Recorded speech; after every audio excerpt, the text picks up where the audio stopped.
Queen here, life after Bunny. How do you like my new outfit? Nice, isn't it? Christmassy. Let me just give you a twirl.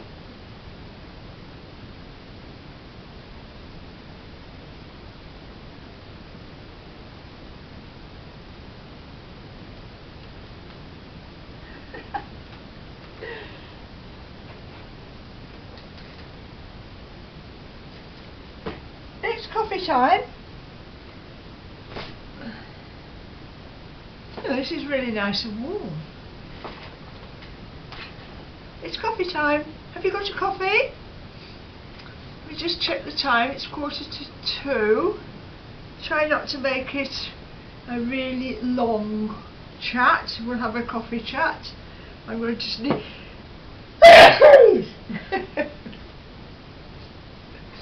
I'm going to sneeze. Coffee time. Cheers. Oh, that's nice. Right, I'm going to keep my eye on the clock over there, because I don't want to be rambling on and on and on and on and on and on. So what do you think of this then? It's new.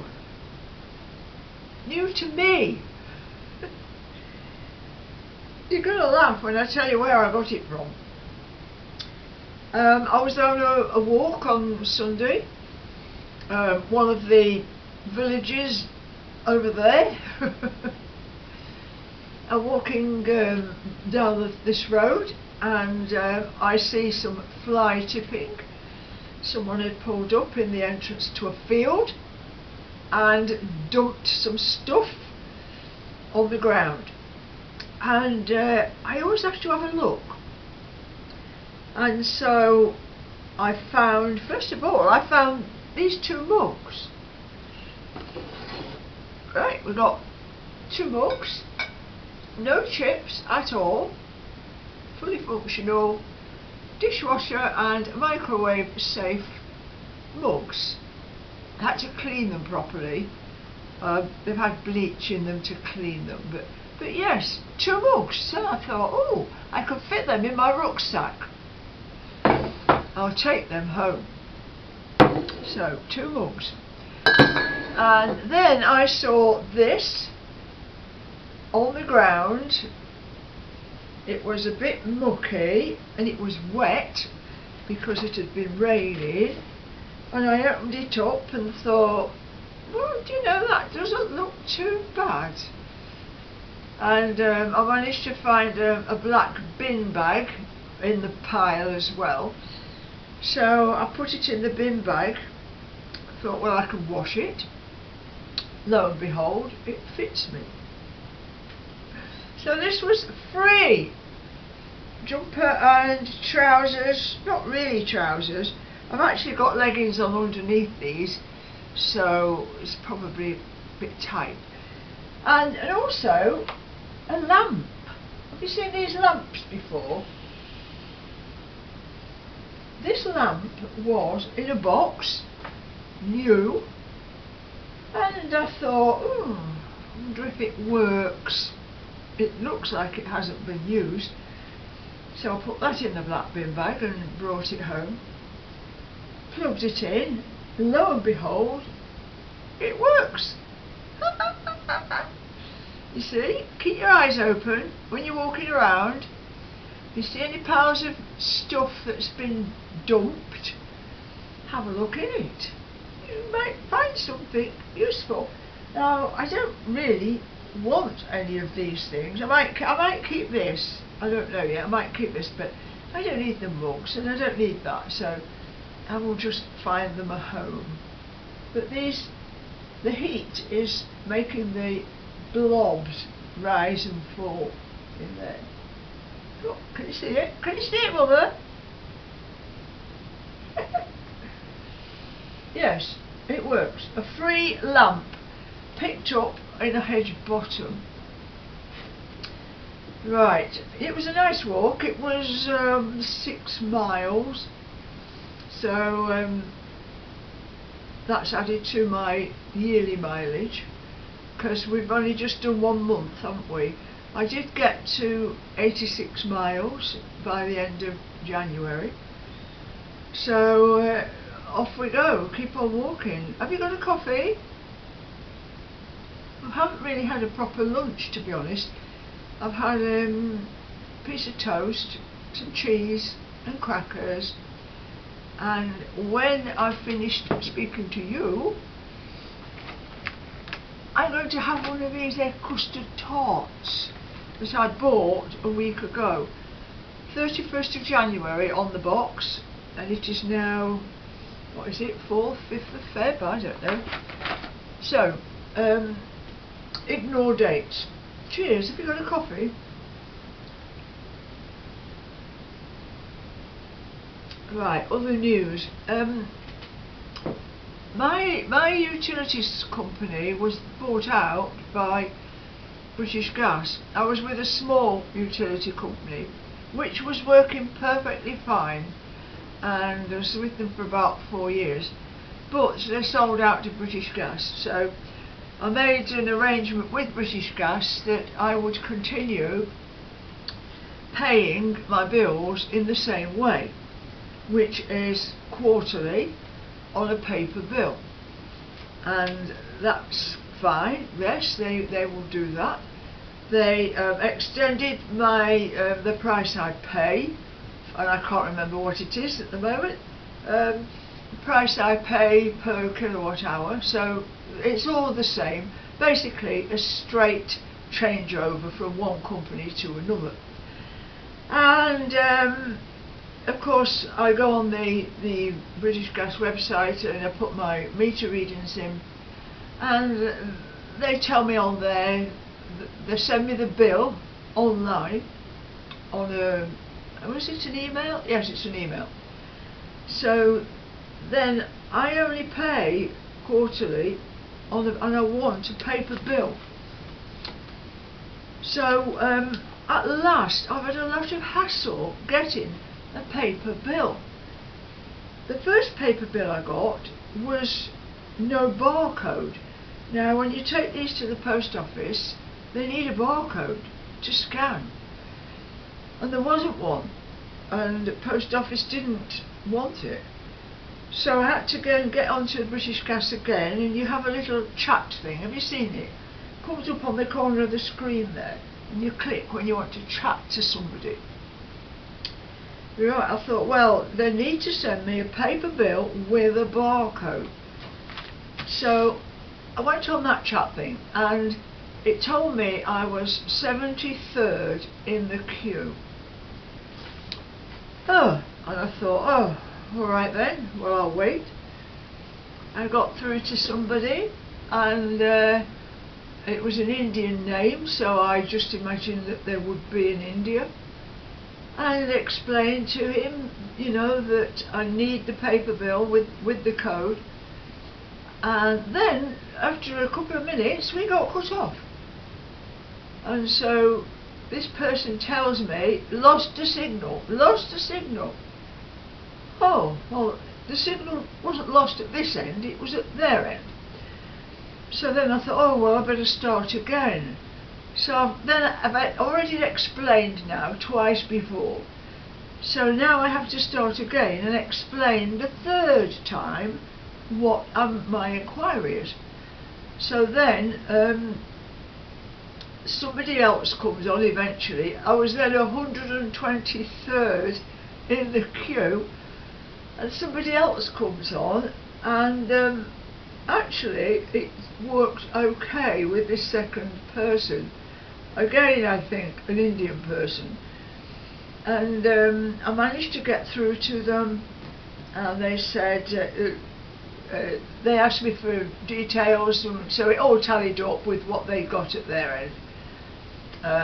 I knew the amount that was due that I have to pay, so no problem with that. I've got the money, all I need is the paper bill.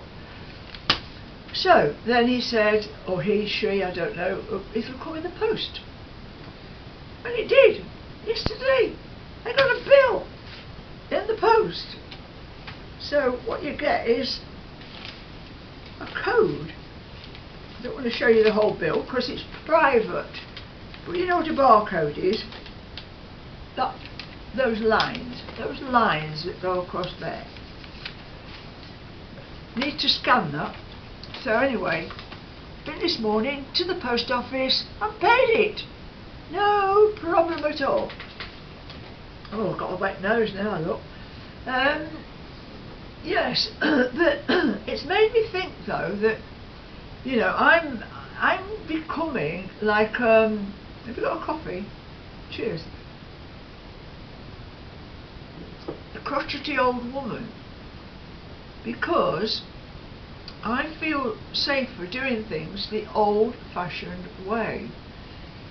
Like, I'm still paying for things with cash. Still got a wet nose. Ooh. I didn't wipe it on my sleeve. I'm still wanting to pay things for cash. You know, I went to Aldi, paid cash, no problem. But again, they're pushing people to pay with a card or with a phone or whatever else. They want everything apart from cash. But I'm going to stick with it, like I did with this. I know they offer that option, right, of paying quarterly on a bill. Well, they try and push you onto other options, you know. Oh, but you could do it like this, and it's so much easier like that. And oh, you just have to press a button and, well, click this, click that. Well, no, I am the customer, if you don't mind. I will pay, if you allow me to pay in this way, that's how I will pay it. So anyway, they've got the money. So let's see on the next quarter if I get a bill. If I get a bill with a code on, it will be good. And anyway, but it's just made me think about my utilities company, Ebico, was sold out to the British Gas, and I read this morning on the internet there's another small company that British Gas has also taken over. But you know, this peeves me a bit, because it was a few years ago when there was quite a lot of new smaller companies coming into play, you know, starting up. They were encouraging new companies to start up, and quite a lot of people then left the big companies, and because the smaller companies were offering a better deal. So you can't blame people for changing, can you? Anyway, it now seems to be going the opposite way. Now the smaller companies, having been trading for I don't know, 3, 4, 5 years, they seem to be giving up and selling out. But isn't it the same everywhere? You know, small businesses being swallowed up by bigger businesses, and it's just not fair. I think we really ought to be looking after smaller businesses. I mean, I know I go to Aldi, but I do that because it's convenient. The prices are quite good in Aldi, and I will pop in our local shop here if there's anything I've missed, but it's very rare I do that. They do have a lot of customers in our local shop, so I don't think they're going to go bust just yet. But I don't know. It's the fact that big businesses are swallowing up smaller businesses. People are being paid to not go to work. People are folding up their businesses and they'll never open again. It's like a tsunami, isn't it? It's like small businesses gobbled up, disappearing, going down the plug hole. Where's it all going to end? Well, I've got an idea where it's all going to end, and I'm really not going to look forward to that, because it's not fair. It's not an equal playing field. No. I'll tell you one thing I am pleased about though.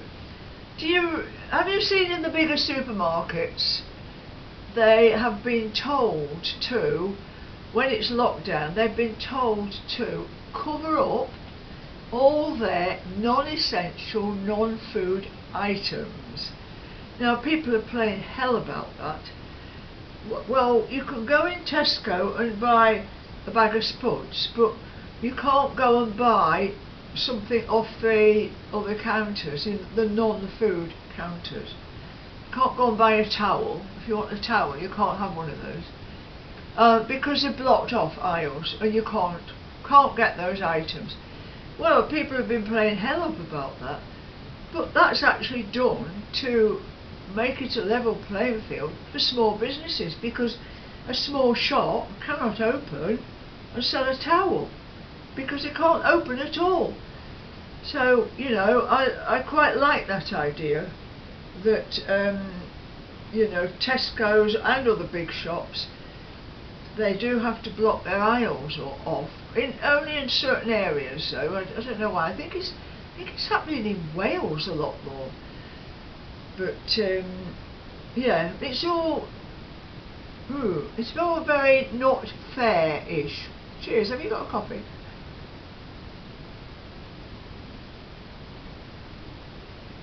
Yeah, it's not fair.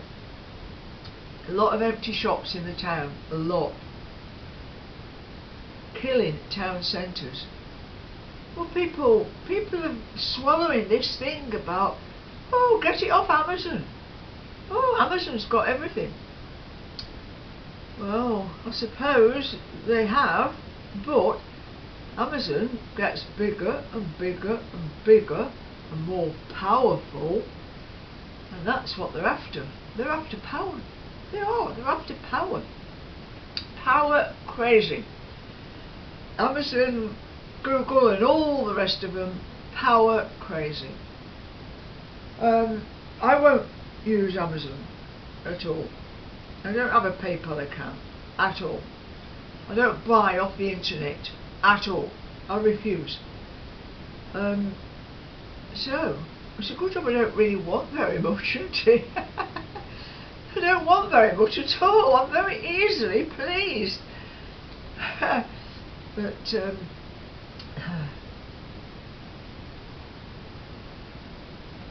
I mean, I've probably got, hopefully with a bit of luck, at least another 10 years left, hopefully, with a bit of luck. And it is luck how much time you've got left. We could all die tomorrow, but hopefully I have a 10 years left, and I can see me becoming more cantankerous by the day.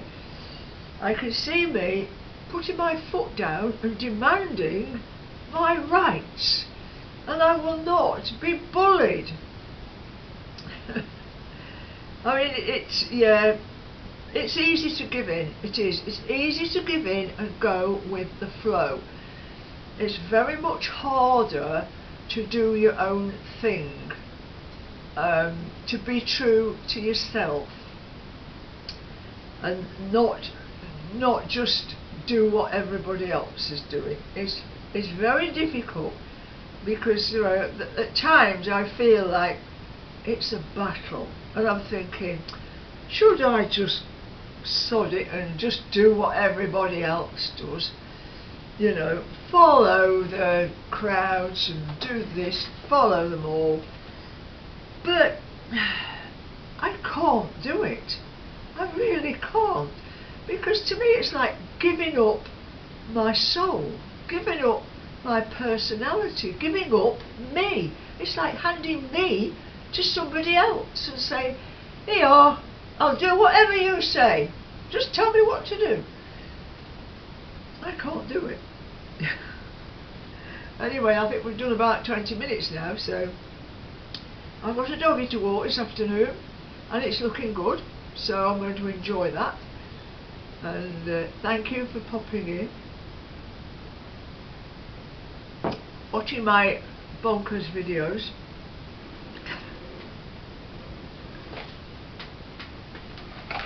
cat's upstairs, by the way.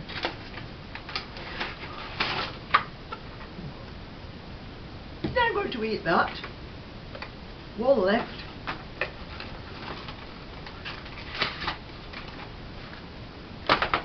This is me, Queen. Drinking and scoffing. Life after money. Bye.